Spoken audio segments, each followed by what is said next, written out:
Okay, now, you're on the food. Right.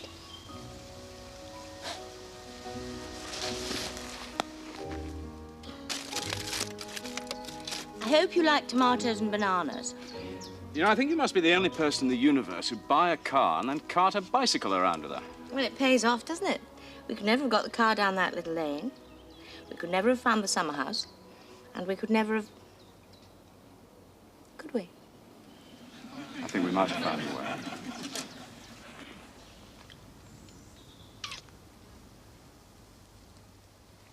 You're kneeling in the sandwiches. The banana. Or the tomato. The banana. Oh, my God. He's kneeling in the banana sandwiches.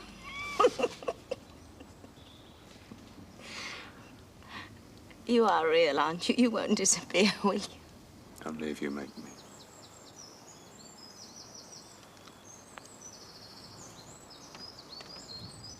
Oh, Mother, I'm sorry I haven't seen you for such a long time. The time goes so quickly, and then the weekend arrived. How is Howard? Oh, he's fine. Still doing his press-ups in the morning? Mm-hmm. He's got a new routine now, one for every year of his life. Oh, 36, that's a lot of press-ups. He must be very fit. Yes, he is. He's very fit. And very young. Oh, dear, are you feeling old? No, I'm not feeling old. I'm just feeling my age. Oh, that's not like you. I know. I haven't felt like me all morning. Ah, how is Rex? Did you have a lovely weekend? Is it still love? Tell me everything. Oh, he's fine, and we had a lovely weekend. And what do you mean by you haven't felt like you all morning? You know, I went out yesterday without my glasses. Oh, I groped around that supermarket for hours. Mother? In the end, I had to buy everything by braille. Mother?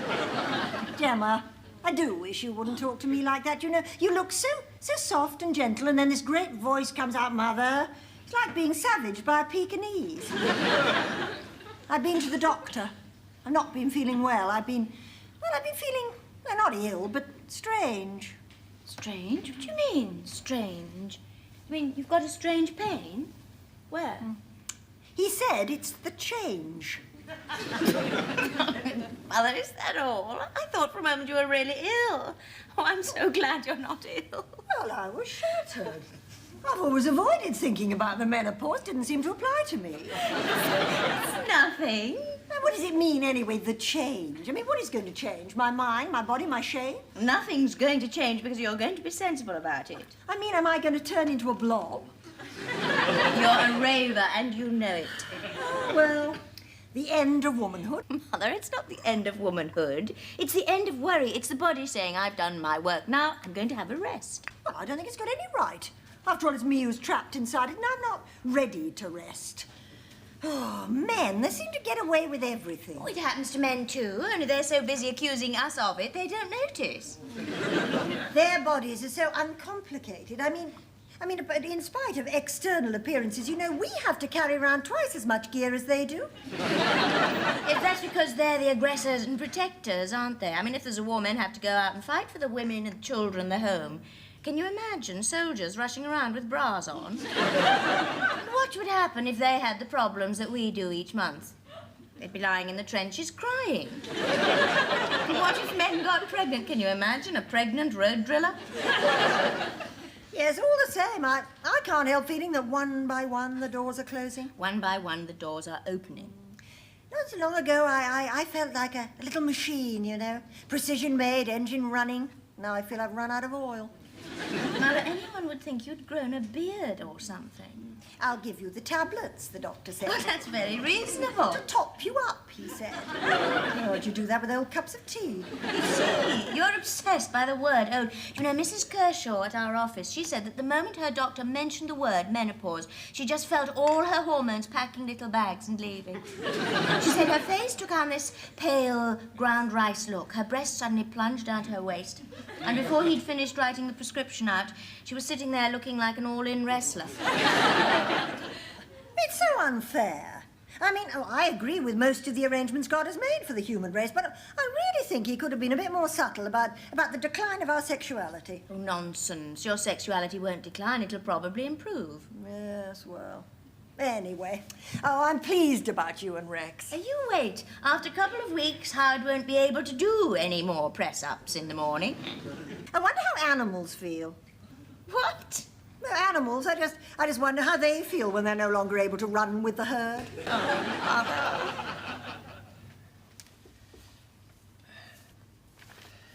You know, it's not bad sharing. It's not bad at all. Haven't you tried it before, then? Boy, have I. Marilyn Carr, major disaster #1. She wore all my sweaters. I smelled of Miss Dior and developed that lift and separate look in the front. There was Caroline Porter. She didn't share things. She sort of grew all over the flat like a climbing plant. Only one that was in a hurry. Do you know, she'd undress in the bedroom, have the water running in the bathroom, the coffee on in the kitchen. There was nowhere for me to go. Even the bed was full of her. Do you know, she used to spread out in the middle like a pair of giant shears. You're not perfect, of course. I know, I can't cook. Oh, it's not that you can't cook, you overcook. I mean, what was that soup we had yesterday? Vegetable. God, it looked like a neglected pond. Still. Still what? The company was okay. Oh, thank you. Sebastian? Mm-hmm. I do try to be different from other women. I try not to cling and claw, as you put it. But it's hard when you... When you what? Sebastian, it's a ring! So? Aren't you going to put it on for me? Nope. Why? I've done all I need to do. But... Rosie, look, don't spoil it, okay? You're frightened, aren't you? I don't know what I am. You feel as if you've just done something very ordinary, don't you? Something that makes you just like all the rest. You thought you were different, didn't you? No, I didn't think I was different. I just hoped I was. I mean, all those broken marriages, all those triangles, all those glorious beginnings. Well, at least we know about them. Perhaps we'll avoid them. All this commitment. It's rather like putting your head inside a piranha's mouth and hoping it won't bite. I won't bite, I promise. You mean you're going to stay being you and let me be me? No emotional handcuffs? And you won't be waiting for me when I get home at night? Where have you been? Where have you been? The supper's down the sink. I don't have much to offer. I mean, this is it. I know. I'll get the toaster fixed. And a new bed. Our bed. We can't afford a new bed. It's all right. I don't mind the ghosts. You know, I can't work you out. You don't pursue me, you don't run away. You're sort of mysterious. Oh, God. The summer pudding I put in the oven 2 hours ago. Rosie, I switched the oven off. It tapped me on the shoulder when I was in the kitchen. Sebastian, I really was going to get it right this time. Hey. Will you marry me? I might.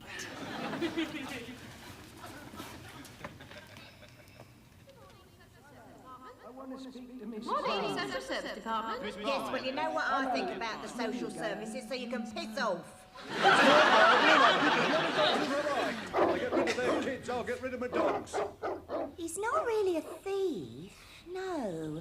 He has his phobia, you see. He hates queuing. He's fattening, you see. So when he's picked his things in the supermarket, he comes straight home with them. I am not a difficult neighbour. He cut down my tree because it was blocking his view. I set fire to his house because it was blocking mine. Comes home at night, batters me, batters the kids, boots the dog, then cries like a baby.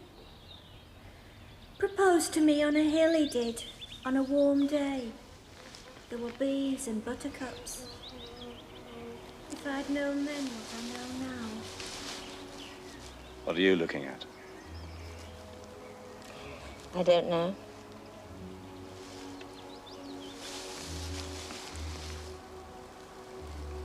What does that mean?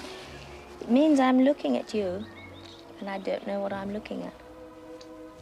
I don't know what you might cause in my life. I don't know whether you're going to be good for me. If that cloud passes over the sun in 30 seconds, I might marry you. Out on a hill with bees and buttercups. Rex. Too late. You're not on. Thank God.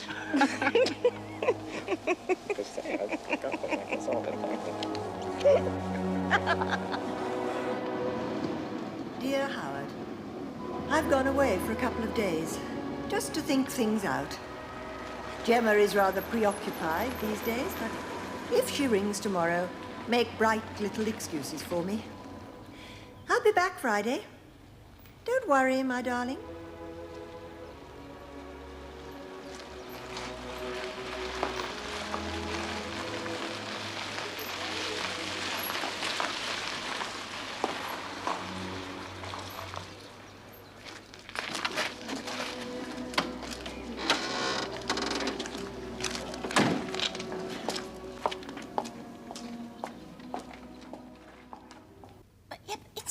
Early for her to be out visiting a friend, isn't it?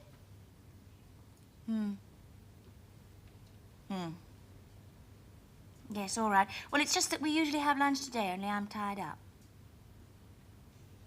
Yes, all right. Well, you tell her, will you, Howard? Okay. Right, fine. Thanks. Bye.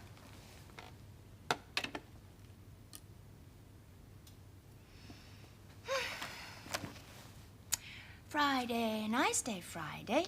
Took the whole day off and spent it with Rex. He mentioned marriage. Just mentioned it, that's all. And I am besieged by little fantasies.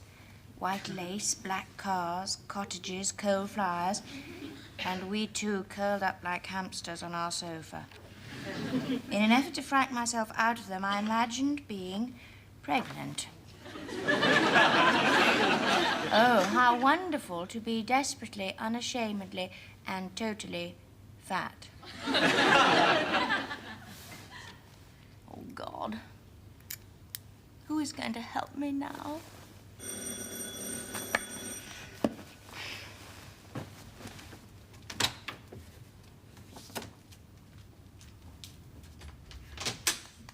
For you with love.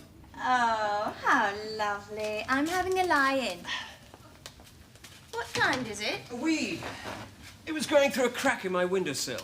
No soil, no water, just growing out of stone. How brave. Where's my breakfast? The coffee's on, the toaster's in the toaster, and the tray is set. You put that in water for me, please, because I am having a lie-in. Morning, Jaws.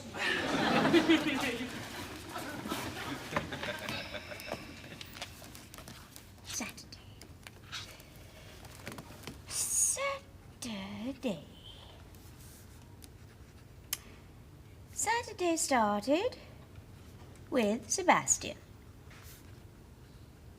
He arrived complete with weed, demanding breakfast. Oh, how I love Sebastian, and how comfortable it all is. Not like the other kind of love. The fragile, confusing, almost frightening kind. So, how have you been? Fine. I rang you last night. Oh, I went to the cinema with Rex. Was it good? Yes, very good. You're happy then? Yes. Great. Are you all right? You're behaving rather strangely. What is it? Ask me how I am. How are you? I'm ecstatic. Ask me where I've been. Where have you been? In heaven. Now ask me what I've done. What have you done? Oh, Sebastian, you haven't. Rosie, we're engaged. Oh, you think I'm a fool? No. I mean, no, congratulations. I think it's wonderful. It's just that marriage, one person. I know you think I'm a womanizer, and you're right, I am. Was, but not now. Remember I told you she gets things right?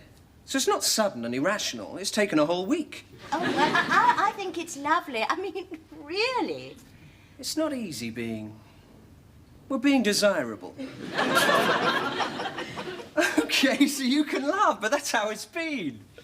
I mean, it's not easy for a man being in charge of our bodies. You think being a woman is hard, but you want to be saddled with a certain part of our anatomy. It has a life of its own. Yeah, it's like the naughty child leading the good child on. I tell you, Gemma, when it wants to go, you have to go. I don't know why you're making all these excuses for just being permanently randy. It's because I'm scared, that's why. And what I mean is... I know what you mean, Sebastian. Well, all this love rubbish, it's... Do you know, I actually wrote a love note yesterday. You mean you opened the gates of your soul and let it all pour out into paper? God, I'm pathetic. Oh, well, we're both pathetic, Sebastian. You too? Oh, me too, yes. Do you think we're going to go up that aisle to the guillotine? I think we're thinking about it, yes. You mean we're going to make promises to people, live in the same houses with people, forsaking all others for as long as we both shall... Live, that's the way it goes. Wow. Yes, Sebastian. Wow.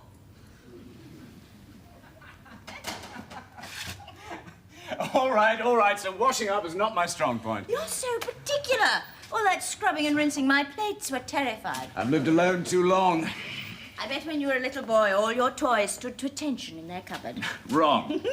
I bet you can eat one of those chocolate flaky things without getting any of it on the sofa. At least I don't pour custard over the potatoes. That wasn't my fault. You'd swap jugs. I suppose we should be thankful we didn't get gravy on the fruit salad. Oh, I like being full up, don't you? Mmm. It's my favourite meal. Supper. Climb into an old dressing gown and turn all the engines off after supper. I think I prefer breakfast. There's a sort of hope about breakfast. Or afternoon tea, that's nice. On a lawn, green lawn with overhanging trees and scones with jam and cream. No, I prefer breakfast. Are you all right? I'm fine. You were very quiet over dinner. Was I? Mm. Oh. Why? Why were you quiet? Because I'm a quiet sort of person. No, you're not. You go around hitting people like Sebastian. Oh, Rex, we've been through all this. We haven't solved it, though, have we? Sebastian is my friend. So you keep saying. I don't want to give up my friend. And I don't want you to give up your friends. Only the ones that dare to have breakfast with me. What about your nudes? Nudes? The nudes you paint. Oh, those? Why, are there others? I don't complain about them, do I? So there's something wrong with my work now, is there? Well, at least Sebastian wears clothes. Not many. Perhaps I could wear a steel chastity belt and you could keep the keys and then you could come and lock me in the mornings and then after I'd clanked my way through breakfast, you could come and let me out again. Look, ask any man. I don't want to ask any man. I don't want to ask anyone. I just want to be free to do what I like. That is, I want to be with you to be free to do what I like. Supposing we were married, am I likely to come home and find you having breakfast with a milkman? Why, are you going to stay out all night when we're married, then? You know very well what I mean. Yes, I know perfectly well what you mean. You probably want me to give up my job. And then you want me to stay tethered to the flat all day with a hoover in one hand and an iron in the other. And then I can come off the pill, and in between sewing your buttons on and checking out the casserole, I can crawl into a little corner somewhere and give birth. look, what's wrong with those things anyway? They seem perfectly natural to me when they're described properly. Well, that's because we both describe things differently, but that could be because you won't be doing them. And that could be because I'll be working all day. With your news? Yes! God, you're stupid! Yes, I'm stupid. I know, I'm very stupid. You know, I don't know why you waste your time with someone quite as stupid as me. The new woman, nose in the air, pill in the handbag, tits pointing at you like a couple of laser guns. I think you'd better go. I think you're right. I will. Good, now I can have breakfast with my friends.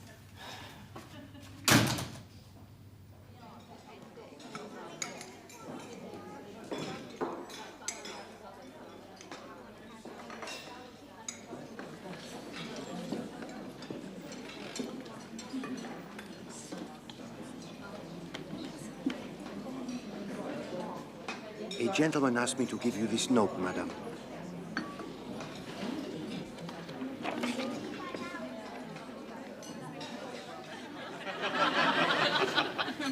Will you tell him thank you? But no.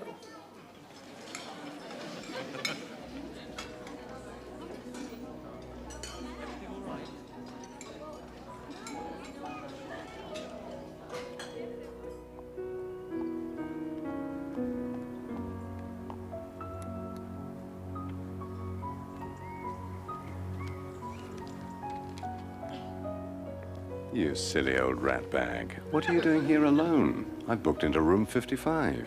Remember? Why don't you join me, Howard? P.S. I brought you spectacles.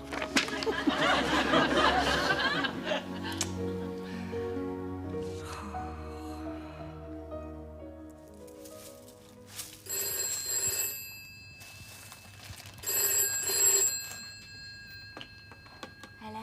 Gemma? Oh, Mother, how are you? I've been trying to call you, but you've been out. Yes, well, Howard and I are in the country. We're in a little hotel, we know, just a break. I was going to ring you back, but it was a sudden whim. Oh, well, have a lovely time, and I'll see you when you get back. Yes. Love to Rex. Have a lovely weekend, you two. And you and Howard the same. Yeah, go bye, dear. Bye, Mother.